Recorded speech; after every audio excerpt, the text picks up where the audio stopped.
Hey guys, welcome to Stewie's Garage. Today we're talking about how to replace the knock sensor on a 2003 Mazda Protégé 5B.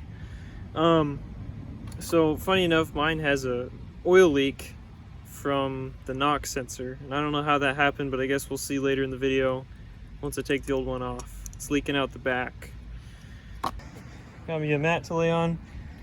So the electrical connector for the sensor is just right up here. This little one right on top next to the dipstick, and then it runs a wire across the top of the alternator kind of, and then the sensor bolts onto the back side of the engine. I'll crawl underneath and show you guys what that looks like. I think this is all the tools that we're gonna need, so I'm gonna go ahead and crawl under the car and show you what's going on.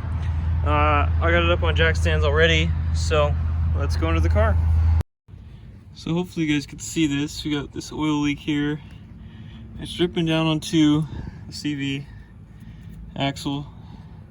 Looks like it's coming from the oil filter, but if you go up higher, you can see that it's coming out of the back of that knock sensor. Now it's way up there, so I'm not going to be able to film unbolting it, but I will try. Unfortunately, as well, I cannot get to that knock sensor unless I pull the oil filter, so I'm gonna have to do that first, and then we're gonna get that knock sensor off. Alright, so hopefully you can see that. Here's what I had to do. I had to remove the oil filter, so I had some room to get a big fat wrench on there. Let's see. It's a 24. I got a 24 millimeter on there. After I snipped the wires, so I had to snip the main sensor wires and kind of bend down the electrical tab, and now we're loose, so I'm just going to unscrew that and pull it out.